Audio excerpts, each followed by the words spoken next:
Your throat chakra issue of not feeling seen or heard is actually a great gift in disguise. And the deeper this issue is for you of not feeling seen or heard, the more you are meant to be seen and heard in a really big way. I invite you to feel into that. If you just close your eyes and just see if you can tap into that this problem that you definitely have, yes, it's a problem, it's an issue, is actually a gift, and that you are meant to be seen and heard in a big way, in a great way, for who you are and all that you have to share and all that you stand for.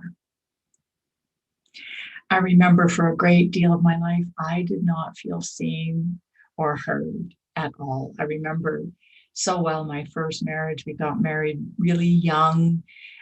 We bought a house so early on, and then we had children.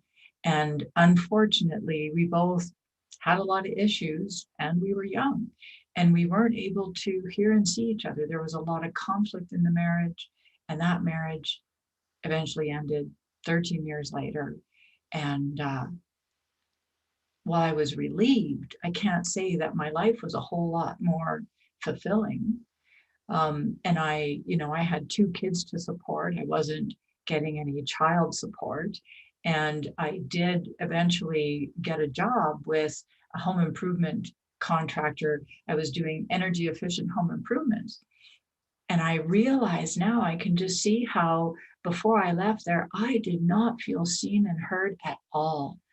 He had asked me, he set a standard. I was doing estimating. I was an energy auditor and I was doing estimating and sales. And he was hoping I would increase the company's gross sales by, I would say 60, 70%. And I said, well, why not double it? Why don't we just set the goal that I'll double it? And he said, well, if you can do that, I would just be thrilled. Well, he wasn't thrilled. He wasn't thrilled when the time came around. I worked so hard. You can imagine a single mother. I had 2 kids. They would have been, I think, around 10 and 12 at that time. So I was driving them to their various sports, soccer. And eventually my son was in hockey and I had to go to another town to drive him to hockey because the current hockey team or the team where we lived was full. And, swimming and whatever else they were involved in, and to visit friends. And sure, it was shared with other parents, but I had a lot on the go. And a lot of the calls I made were in the evening. So it took time away from my family. And I had to, really try and make sure that I wasn't disrupted by these wonderful kids. And I worked weekends as well. And a first sign that I wasn't really seen or heard too well was I didn't even have my own office.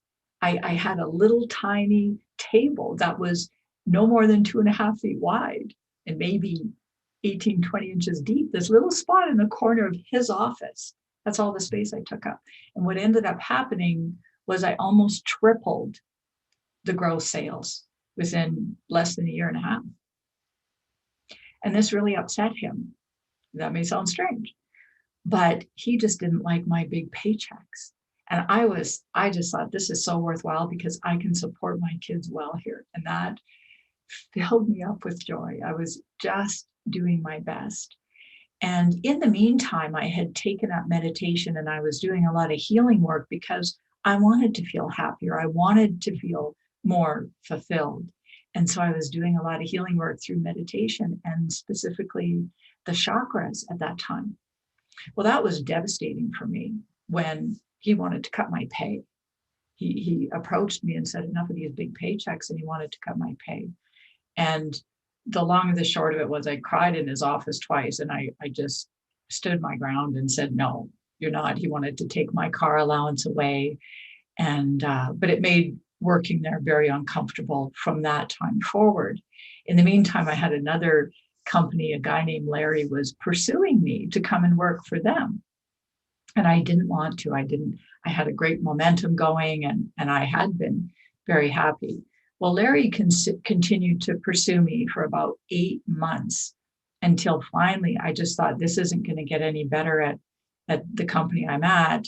And Larry seemed to really see me.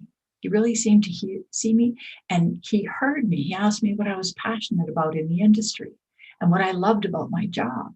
And he gave me this great big office with glass windows all around and my own computer.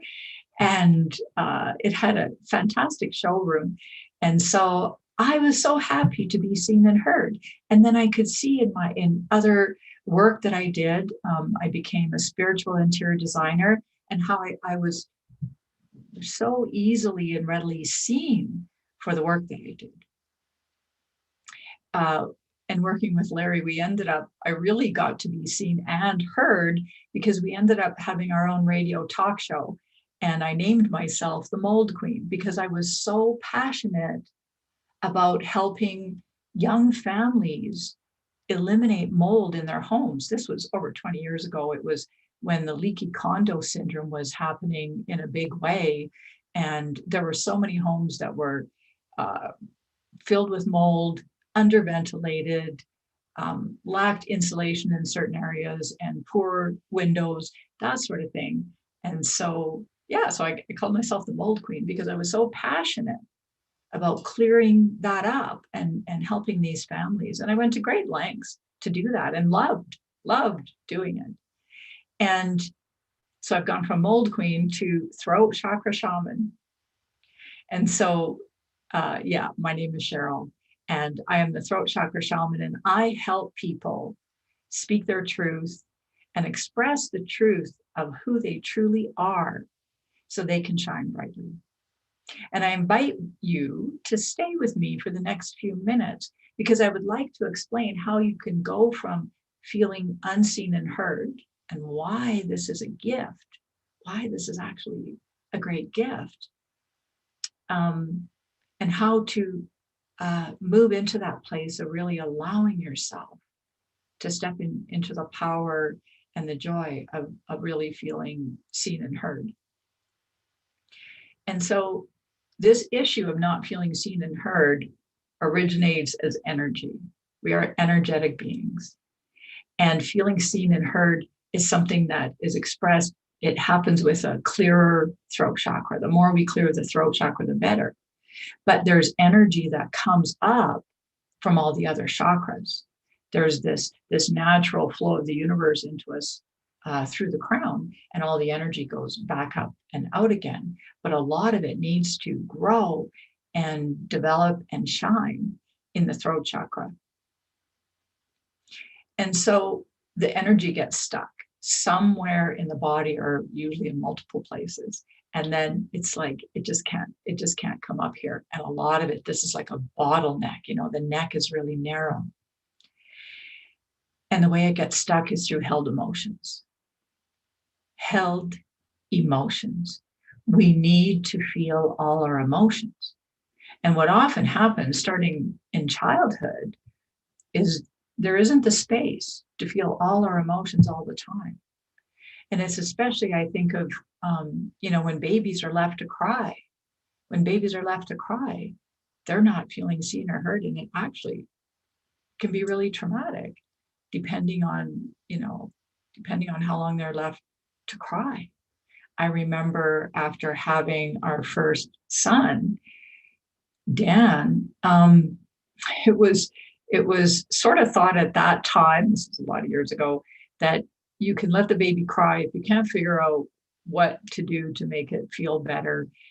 You can let the baby cry for 10 minutes, and then you need to pick it up again. And so it wasn't about, I think years ago I had heard that, if you had a colicky baby, you just put it outside so you don't have to hear it cry all day. I mean, I can't even fathom. I could share some other stuff. A client of mine, she was a colicky baby, and her mother told her that she used to just scream and slam doors. She would just scream to try and drown out the baby and slam doors. So you can imagine the trauma that woman went through as a baby. And so she grew up not feeling seen or heard. She's just screaming. It's like, please help me. So it's often stuck emotion. And when there's not the space for us to feel seen and heard, and this develops patterns in us. It develops patterns. If we're corrected or even told later on in life, either early or later, it usually stems from earlier, that you're told by somebody that you don't feel a certain way. Your emotions are disregarded and you're not allowed to feel them. Or children really can have difficulty processing emotions. We have to learn how to do that. Children do to an extent with crying or singing. They're very expressive. They don't hold anything back. But there can be so many things that happen that they feel confused, and they don't know what's going on with them, and it's not okay for them to express it in certain ways. And so this energy gets trapped within us. It gets trapped in the chakras, gets trapped throughout the body. We also have the meridians, but we are fully energetic beings. And so what we want to do is unravel those patterns. We want to unravel the pattern. What is the pattern today? The pattern today can be for you that you don't feel seen and heard. You may speak and people don't hear what you're saying. You may act in a certain way. You're trying to get someone's attention and you just don't seem to get it, or you're rejected. That what you have to say, they just plain old say they don't want to hear it. You're shut down. And it doesn't seem to matter what you do. In the worst case scenarios, that you just don't feel seen and heard.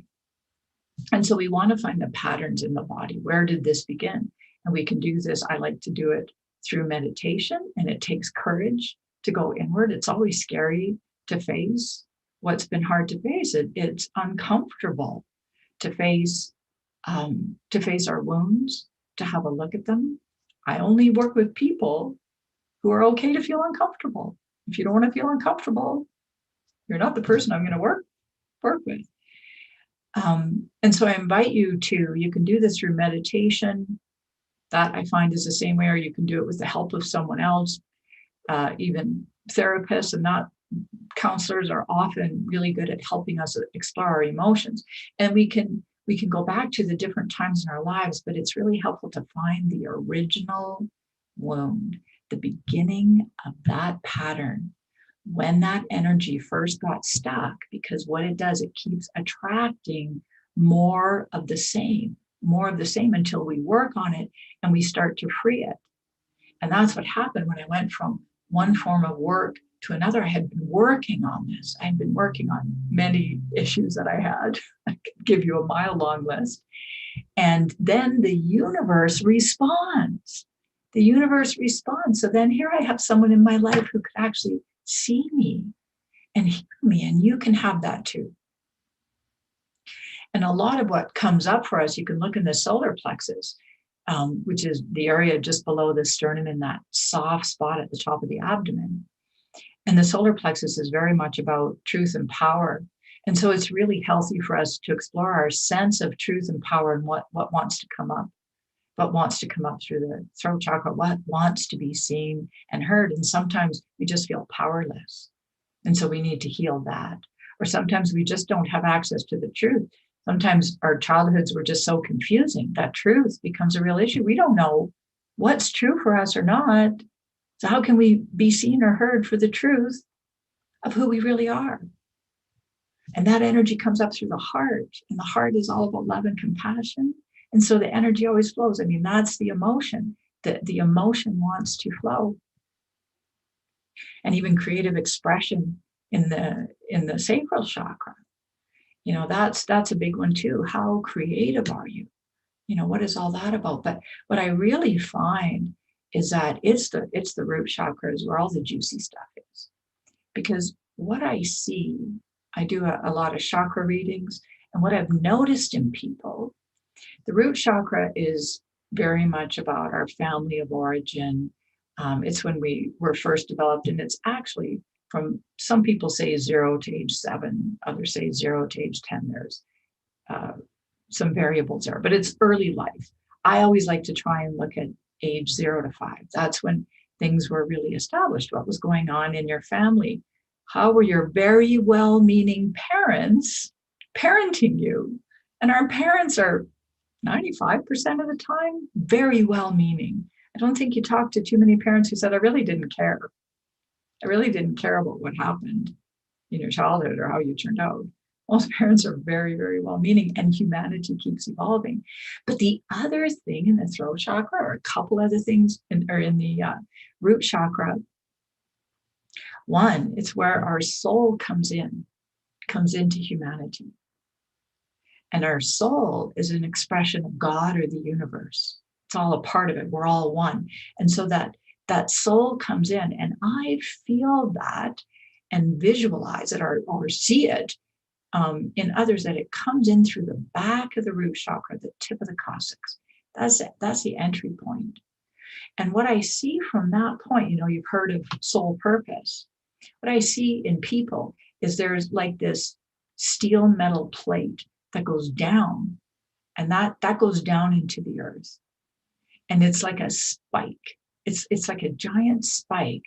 And that's about what we stand for. What we stand for. And I can see in some people, I remember doing a chakra reading a couple of weeks ago, and I just saw in this woman, she really took a stand on something. This whole metal plate was just so solid and filled with energy and bright, and just went right into the earth. And so with that person, she takes such a stand. She has passion for something, and she has meaning in her life, period. Meaning. It's not just in her work. She is the meaning. She is the meaning. And so nothing can really blow her over. It's kind of like, we pitch a tent and we put the spikes in the ground so the tent doesn't blow away. Well, she is just so rooted. She is just so rooted in what she takes a stand for. And so all of our souls come in with something that we're meant to be seen and heard for. And the gift of not feeling seen and heard, however you got to this point, it's a matter of unraveling that, because it's a challenge. This is part of the human struggle. This is what human life is really all about, is we have all these challenges to overcome, to give us the muscles to bring out why we are here, to bring out our purpose. And does it happen overnight? No. We do certain things, we build the muscles, just like I was the mold queen. So I was building that muscle of having purpose, of having passion for something. Was that the be all end all? No. Then I was on to the next thing. Then I was on to spiritual design, continuing to build muscle. And here I am now. I don't know what's going to happen in the future, but this to me is just so important, that you get the message that because you don't feel seen and heard, it's because you're meant to be seen and heard in a big way. You have something to share. You really have something to share, and something that you're designed to be seen for, and you're meant to be heard. And I know when I first really started touching into that, I would get really emotional. I would get tears. And often what we fear the most, more than anything else, is our greatness. How amazing we really are. That is overwhelming. I have seen so many people cry, just bawl their eyes out when I start to talk about that. And so I encourage you to start this unraveling process in whatever method is best for you. And I have a method. If you're interested in my book, I wrote this book, Heal Your Neck Issues and Let Your Throat Chakra Shine. And I would love to see your throat chakra shine. And the universe wants to move through you in a very special way. So if you would like a copy of my book, you can email me at throatchakrashaman@yahoo.com. So all lowercase, one word, throatchakrashaman@yahoo.com. And if you think you'd like to entertain the idea of working with me, or you would even like a chakra reading, you can go to my website, CherylStelt.com. Thank you. And may you find ways to allow yourself to be seen and heard and shine your light so brightly.